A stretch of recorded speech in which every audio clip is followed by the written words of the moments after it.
Today I want to talk about some of the background, perhaps, as to what happened in Washington on the 6th of January, i.e. the occupation, we'll call it that, of the Capitol building, the seat of the House of Representatives and the Senate, so of the Assembly of the United States of America.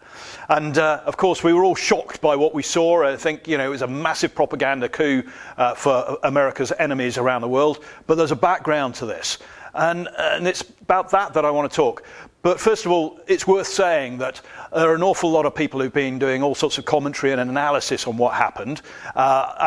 So I'm not going to go into some of that detail. For the record, I agree almost entirely with what Nigel Farage said the other day. And there's a link to his video on this attached to this post. But I mean, one of the things that he said, and I couldn't agree more, is that as far as I'm concerned, whatever the blameworthiness of President Trump or not, two things. We've got to remember that the impeachment process in the House of Representatives is intrinsically political, and the House of Representatives is run by the Democrats. And of course, this was about politics. It's highly questionable, whether President Trump could be found guilty of anything in an actual court of law. But anyway, first thing, it was a political process. The second thing is that I think, as Nigel does, that it was a massive mistake for the Democrats to pursue the impeachment process. What they should be doing now is looking forward to healing the country, uniting the country going forward. All this impeachment process will do is antagonize further the already disenfranchised, as they feel, supporters of Trump, who they feel are losing the America that they know and they love. But I'm not going to go into all of the detail of what happened on the 6th. What I want to talk about is who I think is effectively to blame. And I think there's three groups here, three groups of people. And you might put various politicians who were involved on the 6th into some of those groups. Some British politicians certainly people fall into them as well. I've just given them the game away. Politicians are included. But the first group is egotistical and useless politicians. Too many people are involved in politics because it's about them, as far as they're concerned, not about the people or the greater good. Too many politicians spend their time attacking their opponents instead of trying to find solutions for the people that they represent, both on the local level and at the national level. Too many politicians are sat there attacking their opponents because we all love it, the media love it, and you know what? It's easy. It's actually quite difficult to govern properly. It's quite difficult to solve problems for communities because most of the problems that people care about are highly complex. Healthcare, security, roads and so on. There's all sorts of things that go into all of that. And it's quite hard work. It's quite intellectually demanding to get involved in that to try and actually find a solution. It's easy. These are lazy politicians. They're not just useless. They're not just egotistical. They are lazy. Now, what do they do in attacking their opponents? They gee us all up. They rouse passions, and they work on the basis of division and identity. That's where they get the most traction. They are helping to divide our society rather than bring it together. So I group these people as part of one of the problems. Now, I'm going to give you some examples of it. And as I say, whilst Trump is certainly blameworthy to an extent, is he legally blameworthy? I'd leave that to a court of law. But there are others as well. It's not just about the Republicans or Trump in America. It's not about the Conservatives or Reform Party or anybody else here in the UK. It's about the individuals, and it's about their politics. Look at Biden, President-elect Biden.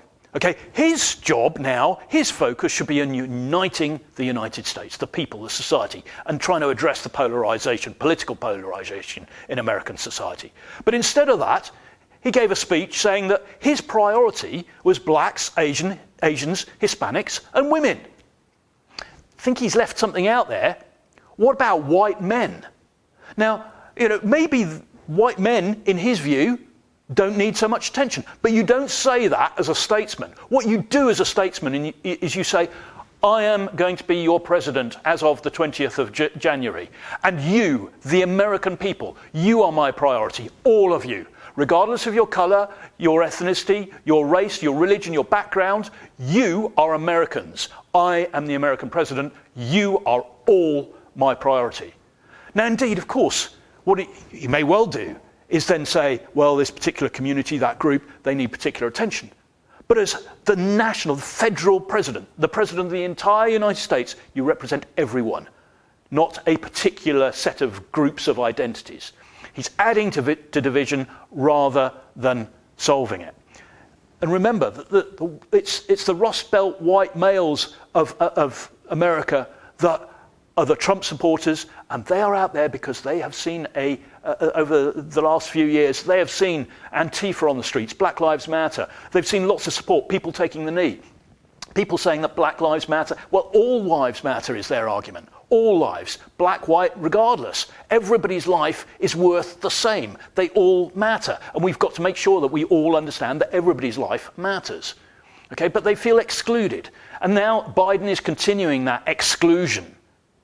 His statement that he was focusing on his priorities on blacks, Asians, Hispanics, and women excludes everybody else.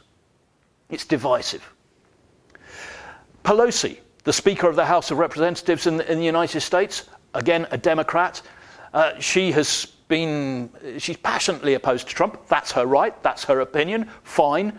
But when she uses inflammatory language like he's deranged, whether he is or not, as the Speaker of the House of Representatives of the United States, her job should be to try and help the healing process for the United States, not add to it with such inflammatory, provocative language. Trump himself has used provocative, inflammatory language. We've got politicians back here in the UK who do the same thing. I'm going to name one, David Lammy, a Labour MP. Fine. David Lammy on Brexit has been saying that Brexiteers are fascists, they're Nazis, they're Little Englanders, they're isolationists. I find that personally incredibly insulting. And he's absolutely wrong. Is he saying that 17.4 million people in this country are racists or fascists? This is the sort of inflammatory language that we do not need from our politicians, because if we have it, then it will permeate society. People will start to listen to that, they will start to take it on board, and those are where the divisions in society start. And that is the sort of thing that provoked what happened on the 6th of January. No matter what happened on the day or the days before, that was a long time in the making. So, first group that I blame are our politicians. The second group that I blame are TV and radio presenters who tell you that it's their job to hold politicians to account. No, it's not. In a democracy, it is not the job of radio and TV presenters to hold politicians to account. It's your job. Their job is to make sure that you, and the role of the media and the press, is to make sure that you have the complete, as accurate as possible, comprehensive, balanced and objective information so that you, the voter, can make an informed decision as to how you vote. It's their job. It's not their job to decide that or to shape your opinion. It's their job to help you form your own opinion about it. It's your job. Whether it's COVID lockdowns or whether it's Brexit or whether it's what happened in Washington, you want the facts so that you can formulate your own opinion. You don't need to be letting people like egotistical demagogues like Piers Morgan tell you what you should be thinking. Okay, yes, we all get roused and excited by somebody sort of getting all passionate on the TV and socking it one to somebody they don't like or an interviewee. I've been on the receiving end of that. It's not pleasant. Okay, you want to try and get across a logical, sensible point, and these people don't allow you to, because these people, not all presenters, but many, they think it's their job to bully you, to impose their opinion on and dominate the conversation with their opinion. They don't let people speak. So there is a problem there. So they're the second group that I blame, and we should be demanding from our television and our radio presenters and our journalists and correspondents, we should be demanding information as accurate as they can possibly get it, as objective and balanced as they can possibly get it, so that we can make informed decisions as to how we vote, so that we, not them, can hold politicians to accountable at the ballot. Now, that leads me nicely to my third group. So that's the third group. And that is us. Because we know that 90% more of our politicians are pretty useless. Through perhaps no fault of their own, but they find themselves in a situation in which they're in over their head. Now, how do they get there? How do they get into Parliament? It's because we elect them. We put them there. Okay, generally, they've got very little experience that's relevant. They've got very little knowledge. They've got no knowledge as to particularly how to manage or to how to put together cross-government strategies, how to lead policy formulation. They've got no experience in this. Of course, they'll get experience, but we need politicians who start from a pretty high standard before they start learning within Parliament. They've got very little strategic acumen, and most, quite frankly, don't have the ability to speak in public, and fewer still are capable of clear, coherent and logical, justifiable thought processes.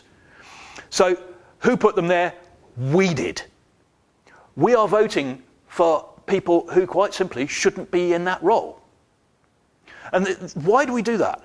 We do it because we're tribal. We vote for a particular political party, always have done, although that's fading slightly. We vote because we don't want the other guy to win. We are voting for people we know aren't capable of doing a good job. So whose fault is it? Have we got a right to complain when our politicians can't deliver?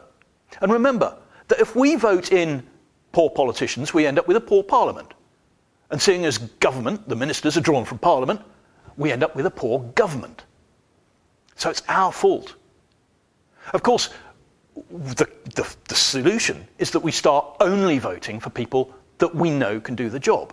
So there are two things that have got to happen there. One, we, the people, us, we've got to start putting pressure on political parties, all of them, and politicians. We've got to stop listening to their rhetoric and their, the things that rouse us to a passion and get us all excited. We've got to start also demanding that political parties and political leaders start putting forward candidates who are competent, capable of doing the job. The second thing is we've got to vote for people who can do the job. And if there's nobody on the ballot capable of doing the job, in our opinion, then we shouldn't be voting for them. This narrative that we've been fed for decades by politicians that we should be voting for somebody anyway, even if we know they're all useless, because otherwise we're wasting our vote, is frankly rubbish. All they're doing is enabling a situation to continue whereby we're electing people who aren't competent. Quite often it's them, the people who are telling us that we should be voting. So we've got to vote only for people that we know are good, and we've got to vote according to the political parties we know are trying to deliver. Give us good candidates. So those are the three groups that I blame primarily. Our politicians, our TV and radio presenters, and ourselves. And I reiterate, if we're going to continue to vote for people who can't do the job, or if we're going to continue to allow media presenters and journalists and so on to shape our opinion by the way they present rather than the balanced and objective way they present information to us, then we are going to end up with politicians and media and then ourselves getting more and more divided. We're going to base all our politics on throwing brickbats at the opposition. We're going to get excited because we've scored a point against the opposition. I don't want that. I want a society in which our politicians and our media are really trying to make this whole country of ours, everybody here, regardless of their background, confident, optimistic, prosperous and secure. It's about that greater good. We've got to be very careful not to go down the road that the United States went down.